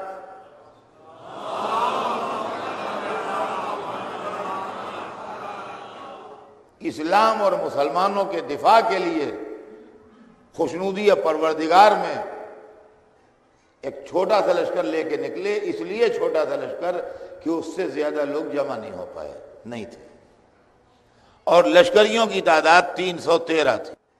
ایک چھوٹا سا لشکر لے کے نکلے، اس لیے چھوٹا سا لشکر کہ اس سے زیادہ لوگ جمع نہیں ہو پائے، نہیں تھے، اور لشکریوں کی تعداد 313 تھی۔ حضور کے ساتھ جو لشکر تھا اس کی تعداد 313 تھی، اور کافروں کے ساتھ جو لشکر تھا ان کی تعداد 1000 تھی۔ صورتحال یہ تھی کہ میدان میں جو اینڈ مکے کی طرف تھا ادھر کفار کی فوجیں سفارہ تھیں، اور جو اینڈ مدینے کی طرف تھا ادھر مسلمانوں کی فوجیں سفارہ تھیں۔ میدان ہلکا سا سلوپ تھا، ذرا سا، یعنی ایک طرف کو ہلکی سی ڈھال تھی۔ مدینہ اینڈ کی طرف سے ڈھال شروع ہوئی تھی اور مکہ اینڈ کی طرف جا کے وہ ڈھال ختم ہوئی تھی۔ جس سویرے لڑائی ہونے والی تھی رات کو بارش ہو گئی، بارش سے مسلمانوں کو فائدہ پہنچا، کافروں کو نقصان پہنچا، اس لیے کہ ادھر چونکہ اونچی زمین تھی لہذا ریت کے اوپر جو پانی پڑا، پانی پڑ کے جو بہا تو یہ ریت سخت ہو گئی تو ان کے پیر رکھنے میں اور چلنے پھرنے میں اور موومنٹ میں آسانی ہو گئی۔ پانی بہ کے سب ادھر گیا تو ادھر کیچڑ ہو گئی تو ان کے چلنے پھرنے میں اور موومنٹ میں دشواری ہو گئی۔ یہ لڑائی، یہ ذہن میں رکھیے گا، یہ لڑائی نہ دولت کے لیے ہوئی تھی، نہ حکومت کے لیے ہوئی تھی، نہ اقتدار کے لیے ہوئی تھی، نہ خاندانی دشمنی میں ہوئی تھی، نہ زن زمین کے جو چکر ہوتے ہیں اس میں ہوئی تھی۔ یہ لڑائی ان سب معاملوں میں کسی میں نہیں ہوئی تھی۔ اس لڑائی میں جو ایشو تھا وہ یہ تھا کہ رسول اللہ کہہ رہے تھے کہ اللہ ایک ہے، لا الہ الا اللہ، نعرہ ان کا یہ تھا کہ لا الہ الا اللہ، اللہ اکبر، نہیں ہے کوئی اللہ سوائے اللہ کے، اللہ اکبر، اللہ سب سے بڑا ہے۔ مسلمانوں کا نعرہ تھا اللہ اکبر، اور کافر کہہ رہے تھے کہ اللہ ایک نہیں ہے، اللہ 360 ہیں، ان میں سب سے بڑا حبل ہے۔ چنانچہ وہ نعرہ لگا رہے تھے اعلی حبل، ادھر نعرہ لگتا تھا اللہ اکبر، ادھر والے نعرہ لگاتے تھے اعلی حبل۔ اعلی حبل، حبل نام ہے، پراپر ناؤن ہے، بت کا نام ہے، اور اعلی مانے وہی اونچا بڑا، اعلی حبل مانے سب سے بڑا جو ہے وہ حبل ہے، اور مسلمان کہہ رہے تھے سب سے بڑا جو ہے وہ اللہ ہے۔ تو یہ لڑائی جو تھی یہ اللہ اور بتوں کے بیچ میں تھی۔ 1000 جو مکے سے آئے تھے وہ بتوں کے طرفدار تھے، اور جو مدینے سے نکلے تھے وہ اللہ کے طرفدار تھے۔ جب لڑائی کا میدان جمع اور لشکر دونوں طرف کے سفارہ ہوئے تو کافروں کے لشکر سے 3 آدمی باہر نکلے، ایک کا نام تھا عتبہ، ایک کا نام تھا شیبہ، ایک کا نام تھا ولید۔ 3 آدمی باہر نکلے، عتبہ، شیبہ، ولید، تینوں کافر تھے،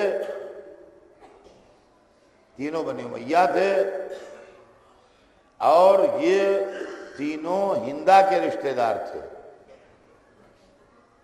ابو سفیان کی بیوی، معاویہ کی ماں اور یزید کی دادی ہندا جو تھی، عتبہ ہندا کا باپ تھا، شیبہ ہندا کا چچا تھا، ولید ہندا کا بھائی تھا۔ یہ اچھے طریقے سے ذہن نشین کر لیجئے۔ عتبہ ہندا کا باپ تھا، شیبہ ہندا کا سگا چچا تھا، ولید ہندا کا سگا بھائی تھا۔ یہ 3 آدمی نکلے اور انہوں نے کہا کہ آؤ میدان میں جس میں آنا، نکل آؤ ہمارے سامنے۔ تو اس وقت مدینے والے بڑھے۔ مدینے میں جو لوگ رسول اللہ کے ساتھ آئے تھے لشکر میں، ان میں 2 طرح کے لوگ تھے۔ ایک تو مدینے کے پرانے باشندے تھے، اور تھوڑے سے وہ لوگ تھے جو رسول اللہ کے ساتھ مکے سے ہجرت کر کے گئے تھے۔ جو مکے سے ہجرت کر کے گئے تھے وہ مہاجر کہلاتے تھے، اور جو مدینے میں میزبانی کے فرائض انجام دے رہے تھے، جنہوں نے مہمان کیا تھا، وہ انصار کہلاتے تھے. فرمایا ہم نے تو یہ مہاجر و انصار کا لفظ استعمال ہوتا تھا. انصار یعنی مدینے کے باشندے، مہاجر یعنی مکے سے مائگریٹ کر کے ہجرت کر کے مدینے جانے والے. تو انصار حاضر ہوئے اور انصار نے حاضر ہو کے کہا یا رسول اللہ آپ ہمارے مہمان ہیں اور آپ کے شہر سے جو لوگ آپ کے ساتھ آئے ہیں وہ بھی ہمارے مہمان ہیں. ہماری غیرت یہ گوارا نہیں کرتی کہ مہمان لڑیں اور میزبان تماشا دیکھیں. یہ ہماری غیرت سے نہیں ہوگا کہ مہمان تو تلواریں چلائیں اور تلواریں کھائیں اور میزبان کھڑے تماشا دیکھتے رہیں. ہم نے آپ کو مہمان کیا ہے تو سمجھ بوجھ کے مہمان کیا ہے. یہ دن کبھی ہمیں اندازہ تھا کہ سامنے آئے گا. پہلے ہم جائیں گے، مقابلہ کریں گے. جب ہم نہ رہیں اور ہم سب مر جائیں تو پھر آپ کو اختیار ہے. لیکن جب تک ہمارا ایک بچہ بھی زندہ رہے گا ہم آپ کو میدان میں نہیں جانے دیں گے. ہم لڑیں گے پہلے اور اس کے بعد جو بھی اللہ کی مرضی ہوگی دیکھا جائے گا. چونکہ بات معقول تھی لہذا رسول اللہ خاموش ہو گئے. 3 نوجوان انصاریوں میں کے یعنی مدینے کے باشندے گھوڑے اڑاتے ہوئے پہنچے ہوئے. عرب کا رواج یہ تھا کہ جب آمنے سامنے آتے تھے تو ایک دوسرے کا خاندان، حسب نسب، نسل، کون ہو، کس کے بیٹے ہو، کس قبیلے کے ہو، کس خاندان کے ہو، یہ سب پوچھا جاتا تھا. تو جب یہ لوگ وہاں گئے تو انہوں نے کہا تم کون ہو؟ تو انہوں نے اپنا خاندان بتایا کہ ہم مدینے کے رہنے والے ہیں، انصاری لوگ ہیں، فلاں ہیں فلاں ہیں، فلاں قبیلے کے ہیں، ہمارے باپ فلاں ہیں، دادا فلاں ہیں، جو کچھ تھا انہوں نے بتایا. انہوں نے کہا بھیا ہم تم سے نہ لڑیں گے اس لیے کہ ہم بڑے لوگ ہیں، ہم قریشی ہیں، ہم مکے کے باشندے ہیں. مکے کے باشندے اپنے کو سارے عرب سے سپیریئر سمجھتے تھے. مکے کے باشندے اپنے کو سارے عرب سے سپیریئر سمجھتے تھے. اور قریش جو تھے، مکئی کے قبیلے کو قریش کہتے تھے. قریش جو تھے وہ سارے عرب قبائل میں اپنے کو سب سے سپیریئر سمجھتے تھے. کہنے لگے ہم قریش ہیں، ہم مکے والے ہیں، ہم تم سے کیا لڑیں گے؟ تم سے لڑنا ہماری انسلٹ ہے. اگر ہم تمہیں مار ڈالیں تب بھی ہماری انسلٹ ہے اور تمہارے ہاتھوں مر جائیں جب بھی انسلٹ ہے. ہم نہ تمہیں ماریں گے نہ تمہارے ہاتھوں مرنے کے لیے تیار ہیں، تم سے نہیں لڑیں گے. تم اپنے رسول سے جا کے کہہ دو کہ دستور عرب بھی بھول گئے، ہم قریشی لوگ ہیں، بڑے لوگ ہیں، ہمارے سامنے خاندانی لوگ آنا چاہیے جن سے ہم واقف نہیں ہیں ادھر ادھر کے، ان سے ہم نہیں لڑیں گے. وہ تو عجب پوزیشن میں آئے کہ ہم کیا کریں. سامنے والا جو لڑنے کو آیا ہے وہ لڑنا ہی نہیں کہہ رہا ہے. انہوں نے وہاں سے رسول اللہ کے پاس میسج بھیجا کہ حضور یہ پوزیشن ہے، اب آپ بتائیے ہم کیا کریں، ہم ان پر حملہ بول دیں یا واپس آئیں، کیا کریں آپ بتائیے، لڑنے پر ہم سے تیار نہیں ہو رہے ہیں. سرور کائنات نے حکم بھیجا کہ تم لوگ واپس آ جاؤ. چونکہ حکم رسالت تھا لہذا اب ان کا واپس آنا واجب تھا. رسول کے حکم کے بعد خلاف ورزی کرنا جائز نہیں. چونکہ حکم رسالت پہنچا تھا لہذا حکم رسالت کے اتباع میں ان کا آنا واجب تھا. یہ واپس آ گئے. اب صاحب لشکر اسلام میں 3 خاندانی چاہیے ہیں، ڈھونڈیے. مکے کے ہوں، قریشی ہوں.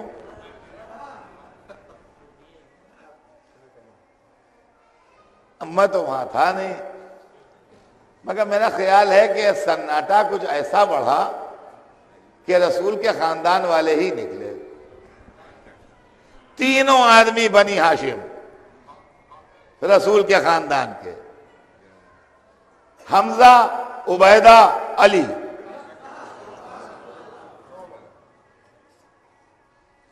حمزہ رسول کے چچا، حمزہ ابن عبد المطلب. عبیدہ رسول کے چچزاد بھائی، عبیدہ ابن حارث ابن عبد المطلب. علی رسول کے چچزاد بھائی، علی ابن ابو طالب ابن عبد المطلب. ایک ہی خاندان کے، ایک عبد المطلب کے بیٹے اور 2 عبد المطلب کے بھتیجے، 2 عبد المطلب کے پوتے. حضرت حمزہ بیٹے اور حضرت عبیدہ اور حضرت علی پوتے حضرت عبد المطلب کے. تو 2 بھتیجے ایک چچا.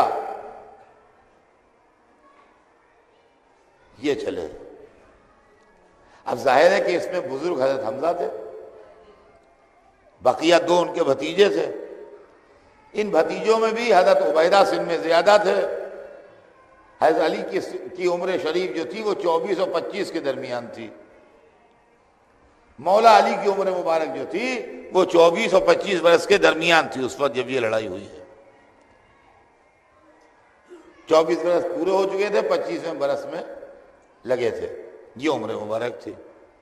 یہ تین آدمی چلے اور جا کے جب وہاں رکے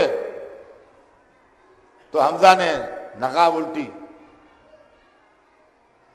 کہا میں ہوں حمزہ اور یہ میرا بھتیجا ہے ساتھ عبیدہ ہو، یہ میرا بھتیجا ہے علی، اب کہو کیا کہتے ہو، اب بتاؤ کچھ کہنا ہے تمہیں؟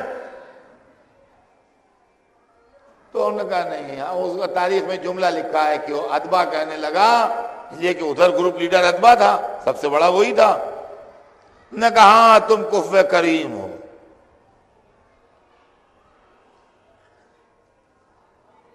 پہلے ان کے سامنے اسلام پیش کیا گیا، اس لیے کہ اسلام کا دستور یہ نہیں ہے کہ جاتے ہی حملہ کر دو، پہلے ان کے سامنے اسلام پیش کیا گیا کہ لڑائی بھڑائی سے کیا فائدہ، ہم تم ایک ہی خاندان کے، ایک ہی قوم قبیلے کے، ایک ہی شہر کے رہنے والے ہیں، غور کرو باتوں کو، سوچو یہ کیا مذہب ہے، ایک خدا بہتر ہے کہ 360 بہتر ہے؟ ان کا ارے کیسی باتیں کرتے ہو، ان کا اچھا کیا فائدہ آپس میں لڑنے میں، کل ہم تم ایک ہی شہر میں رہتے تھے، ایک ہی جگہ رہتے تھے، پڑوسی تھے، کیا کرو گے لڑ کے؟ تم اپنے شہر میں رہو، اپنے شہر میں رہیں، تم آرام سے رہو، ہم آرام سے رہیں، نہ تو ہم کو ستاؤ نہ ہم تم کو ستائیں۔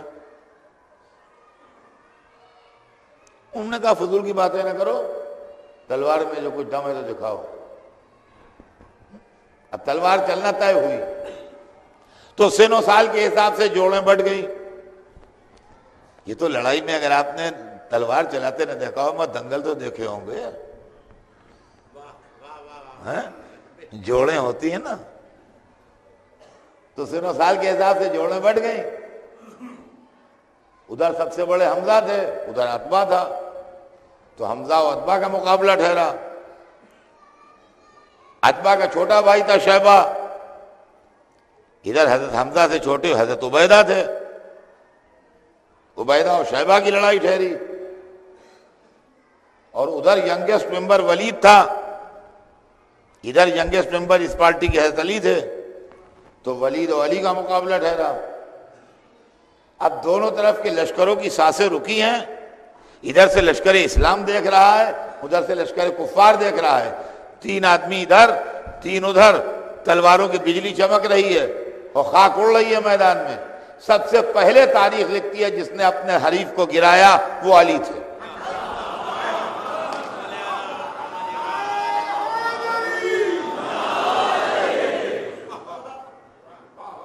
اور ادھر علی نے اپنے حریف کو گرایا۔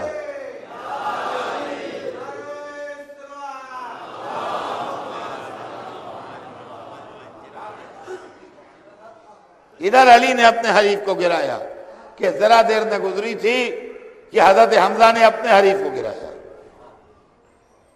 ابھی حضرت عبیدہ اور شیبہ آپس میں بھیڑے ہوئے تھے۔ تاریخ لکھتی ہے کہ جب مولا علی ادھر سے پلٹنے لگے تو تبرکاً ایک ہاتھ شیبہ کے سر پر بھی،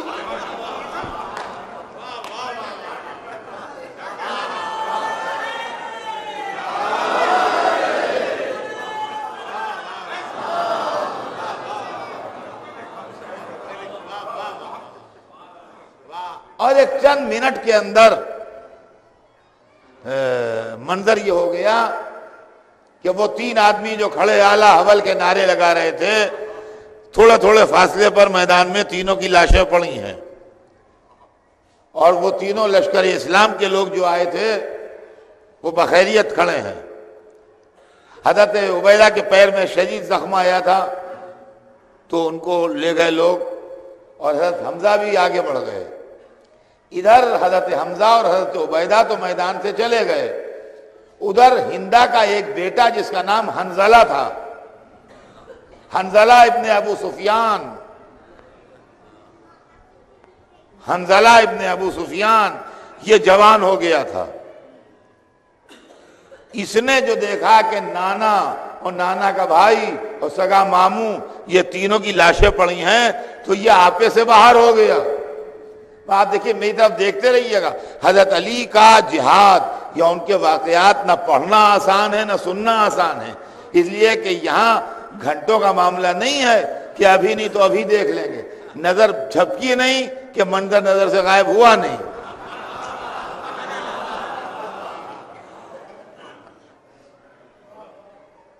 اب منظر یہ ہے کہ حضرت عبیدہ چلے گئے سامنے سے، حضرت حمزہ بھی چلے گئے سامنے سے.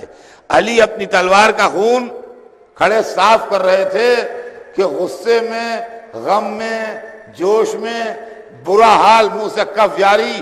حنظلہ ابن ابو سفیان سامنے آ گیا. مولا علی عجیب و غریب خوبیوں کے حامل بزرگ تھے، ان سے کسی کی بے چینی نہیں دیکھی جا سکتی تھی. نگاہ حیدر کرار کسی کو بے چین نہیں دیکھتی تھی. حنظلہ حد سے زیادہ بے چین ہو رہا تھا. علی سے دیکھا نہ گیا، انہی کے پاس پہنچا دیا. صلوات محمد.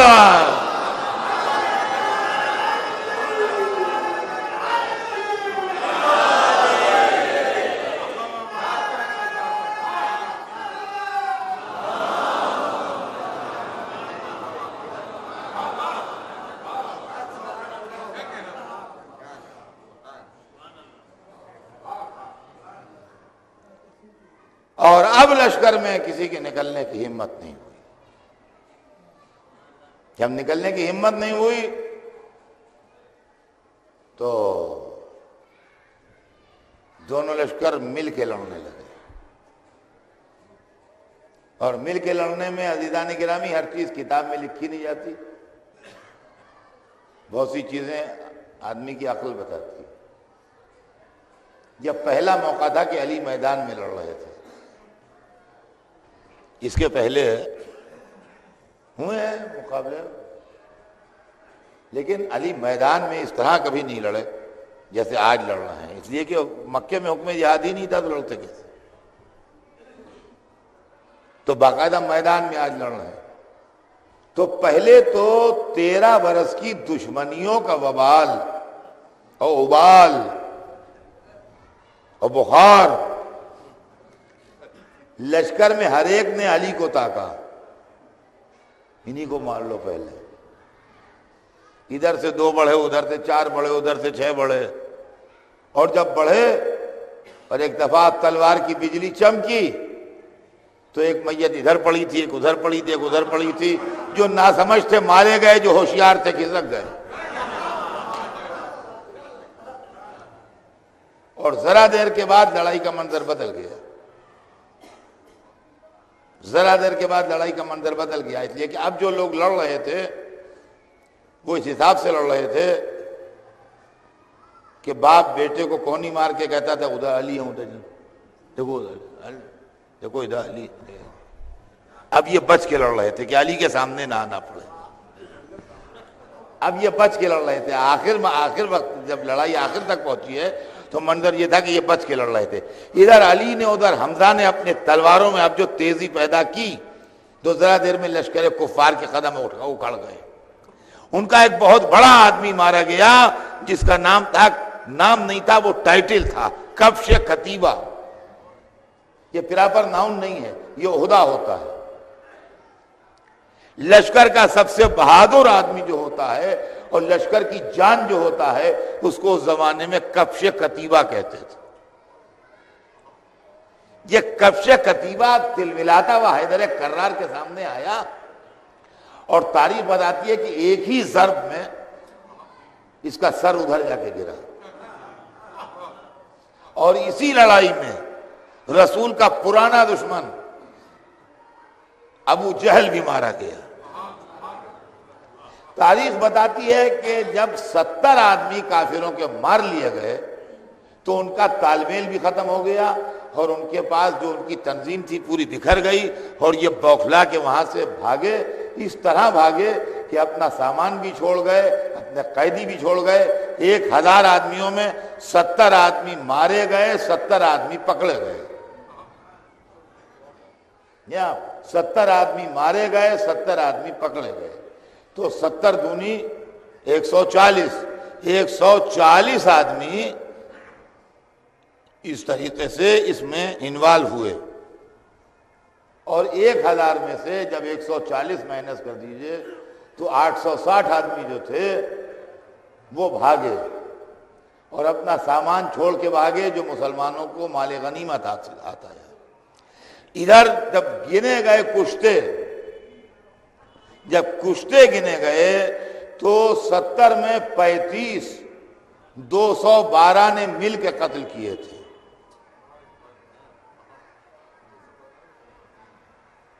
35 212 نے مل کے قتل کیے تھے، اور 35 اکیلے علی نے مارے تھے۔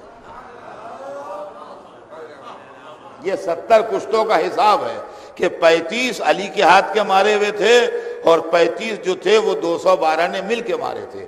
حالانکہ یہ بات الگ ہے، یہ میرے موضوع سے الگ ہے، اس لیے پڑھوں گا نہیں، کہ 213 میں سب حضرات لڑے نہیں۔ بعض بزرگ صحابہ نے یہ فرمایا کہ ہم رسول کو تنہا نہیں چھوڑ سکتے ہیں، لہذا ہم انہی کے پاس بیٹھیں گے۔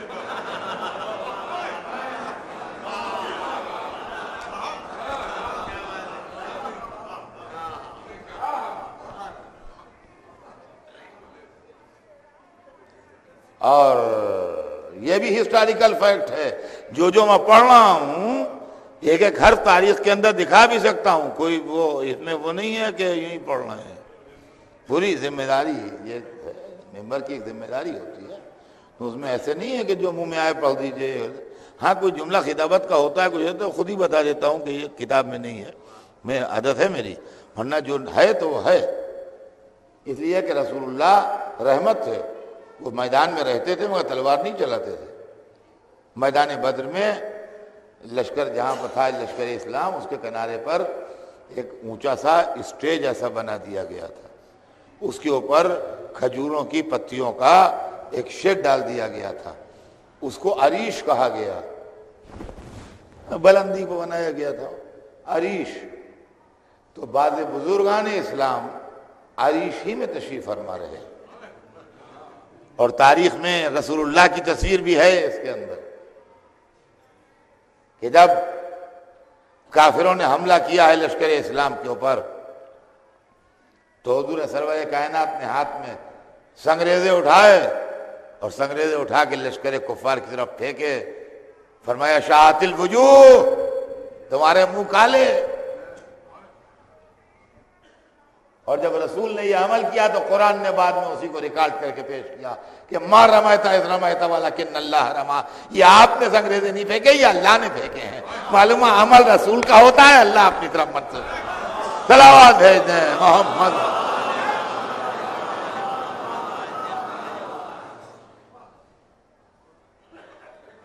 اور ان میں جو بڑے بڑے لوگ تھے، وہ کنواں اندھا کنواں تھا، اس کے اندر پانی نہیں تھا۔ بدر کا کنواں جو تھا اس میں پانی نہیں نکلتا تھا، اندھا کنواں تھا۔ تو ایسے عقل کے اندھوں کو اندھے کنویں میں جگہ نہ ملتی تو کہاں ملتی؟ چنانچہ سرداران قریش کی میتوں کو رسول نے دیکھا، جب لشکر بھاگ گیا اور یہ میتیں پڑی تھیں تو حضور سرور کائنات تشریف لائے، ایک ایک پر نظر کی، فرمایا تم نے اللہ کے وعدے کی سچائی دیکھی؟ اور اس کے بعد کسی کی میت کی کوئی توہین نہیں کی گئی، اس لیے کہ اسلام شرافت و انسانیت کا مذہب ہے، بربریت کا مذہب نہیں۔ کسی کی لاش کی کوئی توہین نہیں کی گئی۔ جتنی لاشیں بدر کے کنویں میں سما سکتی تھیں ان کو ڈال کے اس پر مٹی ڈال دی گئی، باقی جو تھیں گڑھا کھود کے کر دیا گیا، مٹی ڈال دی گئی، لیکن کسی کی میت کی کوئی توہین اسلام نے نہیں۔ اور عزیزان گرامی، یہ پہلا موقع تھا جب نوجوان علی کی تلوار کے جوہر دنیا نے دیکھے۔ اور اب جو یہ لشکر واپس گیا تو زمانے میں نہ ٹیلی فون تھا، نہ ٹیلی گرام تھا، نہ فیکس تھا، نہ موبائل تھا کسی کے پاس، جو فوراً خبر جائے. اب وہ انتظار میں تھے کہ لشکر آتا ہوگا، محمد کا سر آتا ہوگا، جشن منائیں گے. یہاں بہت خوشی منائی جائے گی. اب جو معلوم ہوا لشکر آ رہا ہے تو پہاڑیوں سے چڑھ چڑھ کے دیکھا ہوگا لوگوں نے، آ رہے ہیں آ رہے ہیں. اب جو قریب آئے ہوں گے تو جب دور سے آنے والا قریب آتا ہے تو اب چہرے پہچانے جاتے ہیں. اب سب کے منہ اترے ہوئے. ان کہے تو بڑے مزمحل آ رہے ہیں، خیر تو ہے؟ ان کا تھکے ہوئے آ رہے ہوں گے بیچارے. اب جو قریب آئے اور قریب آئے تو آمنے سامنے آ گئے. کیا ہوا بھائی، چپ چپ کیوں ہو؟ ارے کہنے لگے کیا بتائیں، ہار گئے لڑائی. ہار کے آ رہے ہیں؟ ہار گئے؟ کیا ان کے پاس بہت بڑا لشکر تھا؟ کہا بالکل نہیں، چھوٹا سا لشکر تھا. کہا پھر کیسے ہار گئے؟ کہا کیسے کیا ہار گئے؟ سب کو علی نے مار ڈالا. علی نے سب کو مار ڈالا؟ یہ کیسے؟ ہم کہنے کہ باتیں بنا رہے ہوں، وہاں چل کے تو دیکھتے ہم خود کیسے بچ کے آ گئے.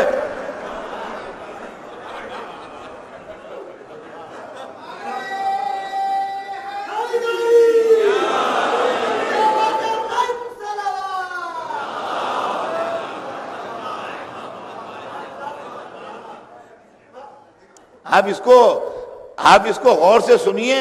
یہ ہسٹری آف اسلام کا ڈیولپمنٹ ہے، اور اس کے بعد اسلام کی ہسٹری میں جتنے امپارٹنٹ واقعے ہوئے ہیں سب پر اس واقعے کا امپیکٹ ہے، سب پر اس واقعے کا اثر ہے. علی کی دشمنی کا فاؤنڈیشن اسٹون رکھا گیا ہے، جو دشمنی علی کا محل بن کے تیار ہوا. اور ہندا کے گھرانے میں آگ لگ گئی اس لیے کہ اس کے گھر پر جھاڑو پھر گئی تھی. جی ہاں. اور عزیزان گرامی، بس بات انشاءاللہ کل آگے بڑھے گی. اس لیے کہ آج میں تھکا بہت تھا، پھر بھی جناب 1.25 گھنٹہ ہو گیا. ہاں 1.25 گھنٹہ ہو گیا. تو بھیا ایسا ہے کہ کل یہ لوگ کہہ رہے ہیں 7:30 بجے شروع کر دیجئے. تو اس وقت جب یہ بات طے ہوئی تھی تو اس وقت تو سب لوگ نہیں تھے. اب ماشاءاللہ لوگ آ گئے ہیں کافی. دوسری بات یہ ہے کہ آج تو نہیں، اب آج تو مجلس اب ختم ہو رہی ہے، لیکن کل سے یہاں نہ کھڑے ہوا کیجئے، اس میں سردی کھا جائیے گا. ادھر یہاں جگہ بہت اندر ابھی ہے، تو جب یہاں نہ رہے جگہ تو وہاں کھڑے ہو جائیے، لیکن جب جگہ ہے تو وہاں سردی کھانے سے کیا فائدہ ہے، اندر آن کے بیٹھ جائیے. سمجھا؟ اس لیے کہ یہاں آئیے تو حدت ذوالفقار بھی تو محسوس ہو کہ کیا ہے. اس لیے کہ آج ہم نے کہیں پر اپنی گفتگو میں لفظ ذوالفقار استعمال نہیں کیا ہے، اس لیے کہ یہ لڑائی ذوالفقار کی آمد سے پہلے کی ہے. کہ آپ نے مار کیا ہو یا نہ کیا ہو تو میں دوہرا دوں. سمجھے آپ؟ تو یہ معاملہ ہے. اور عزیزان گرامی، اس واقعے کا اتنا اثر ہوا کہ یزید نے جب سر حسین کو دیکھا تو اسی واقعے کو یاد کیا. لیتا شیاخی ببدر شہدو جزا الخزرج من وقع اصل. دیکھیے جس وقت بدر کی لڑائی ہوئی ہے اس وقت نہ امام حسین پیدا ہوئے تھے نہ یزید پیدا ہوا تھا. مولا علی کی شادی نہیں ہوئی تھی، میں پہلے پڑھ چکا. شادی بعد میں ہوئی ہے، لڑائی پہلے ہوئی ہے. جب شادی نہیں ہوئی تھی تو امام حسین تو دوسرے فرزند تھے حضرت علی کے، تو ان کے پیدا ہونے کیا سوال. جو واقعات آدمی کی اپنی سمجھداری میں ہوتے ہیں اس کا اثر تو رہتا ہے اس کے دماغ پر. جو جھگڑا خاندانی کوئی معاملہ بھی آپ کی پیدائش سے پہلے کا ہو اس کا آپ کے دماغ پر اتنا اثر نہیں ہوتا ہے.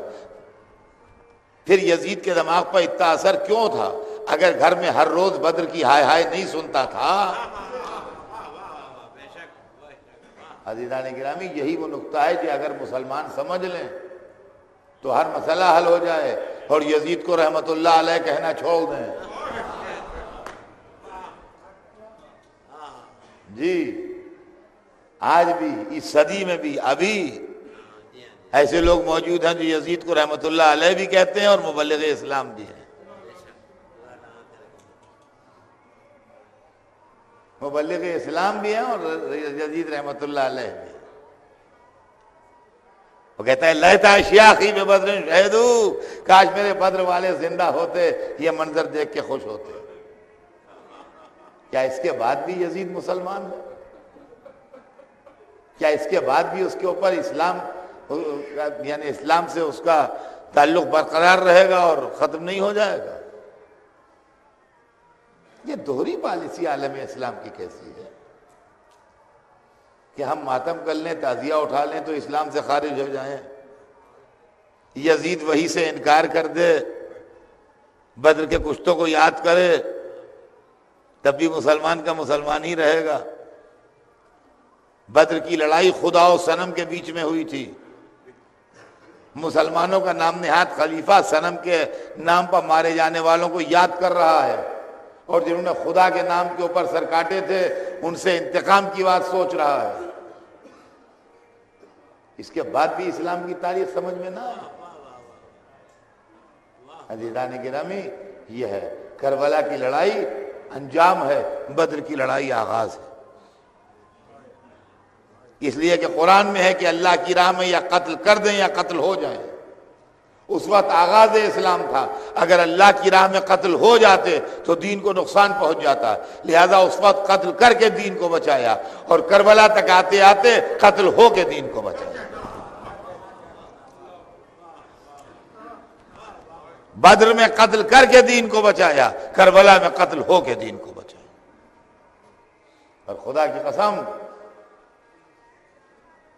اگر ایک طرف وہ جہاد یادگار ہیں جو مولا علی نے اور حق کے ناصروں نے کیے ہیں آغاز اسلام میں، تو کربلا کا میدان بھی پورا موضوع چاہتا ہے ایک عشرہ نہیں، اس سے زیادہ وقت تو خالی جہاد کربلا پڑھا جائے. تاریخ بتاتی ہے کہ حسین کا ایک ناصر جس کا تذکرہ کم ہوتا ہے،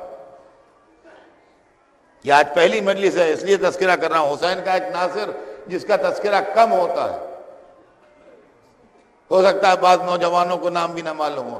حضرت عابس ابن شبیب شاکری، تاریخ بتاتی ہے کہ زبردست بہادر تھے، سرداران کوفہ میں تھے، اور بہادری میں اپنا جواب نہیں رکھتے تھے.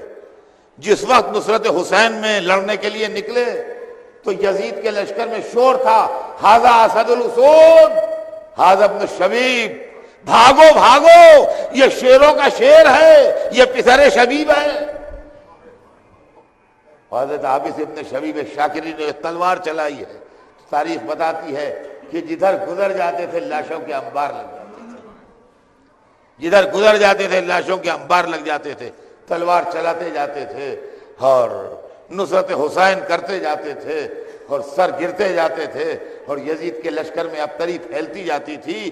لیکن عجیب و غریب ہے کربلا کے 72 شہیدوں میں عابس ابن شبیب شاکری کا قصہ جو ہے، یہ میں نے کتاب میں تو یہی پڑھا جو میں نے ابھی آپ کو سنایا. اس کے آگے جو کچھ لکھا ہے اس کو پڑھا تو ہے میں نے کتاب میں، مگر اس کا ریزن نہیں پڑھا میں نے کہیں. کسی عالم نے ریزن نہیں لکھا کہ کیا ہے، لیکن میرے دماغ میں ایک ریزن آیا ہے، وہ میں آپ کو سنا دوں گا. حالانکہ وہ کتاب کا لکھا نہیں ہے، چاہے آپ مانیں اور چاہے آپ نہ مانیں، اس لیے کہ کسی کا وہ اس میں حوالہ نہیں ہے میرے پاس. لڑتے لڑتے لڑتے لڑتے جوش نصرت حسین میں ایک مرتبہ بیچ مقتل میں آ کے کھڑے ہوئے اور اپنی زرہ نوچ کے جسم سے پھینک دی اور نصرت حسین میں قصیدہ پڑھنے لگے. عقل بشر حیران ہے عزیزان گرامی کہ یہ کیسا آدمی تھا جس نے میدان جنگ کو محفل قصیدہ خوانی بنا دیا.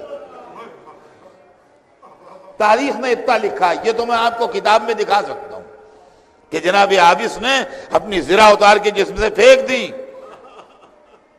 اور کھڑے ہو کے امام حسین کی شان میں فی البدی قصیدہ پڑھنے لگے، مدح حسین میں قصیدہ پڑھنے لگے، تلوار چلاتے چلاتے قصیدہ پڑھنے لگے. تاریخ تو اتنا لکھ کے چپ ہو گئی، تاریخ نے کیوں نہیں لکھا کہ کیوں قصیدہ پڑھنے لگے. مگر میرا دل یہ کہتا ہے کہ ہو سکتا ہے عابس نے سوچا ہو کہ میری غیر معمولی شجاعت کہیں میری شہادت کے راستے میں حائل نہ ہو جائے، کہیں ایسا نہ ہو کہ یہ شجاعت میری مجھے شہادت تک نہ پہنچنے دے، لہذا زرہ نوچ کے پھینک دی قصیدہ پڑھنے لگے، اور اس کے بعد بھی بزدل دشمن کا حال یہ تھا کہ دور سے پتھر مار رہا تھا، قریب آنے کی ہمت نہ تھی، پتھر کھاتے جاتے ہیں، حسین کی مدح میں شعر پڑھتے جاتے ہیں، یہاں تک کہ جب زخموں سے چور ہو گئے تو نیزوں والے بڑھے جنہوں نے عابس کے جسم کو نیزوں سے چھیدنا شروع کیا، نیزوں سے چھلنی ہو کے گرے۔ حسین اپنے دوست کے لاشے پر پہنچے، میں کہوں گا عابس خوش نصیب ہو، مولا آ گئے سرانے۔ ارے اس وقت آؤ جب حسین گھوڑے پر ڈگمگا رہے ہوں، کوئی سنبھالنے والا نہیں ہے، نہ عابس ہے نہ عباس ہے، نہ علی اکبر ہے نہ مسلم۔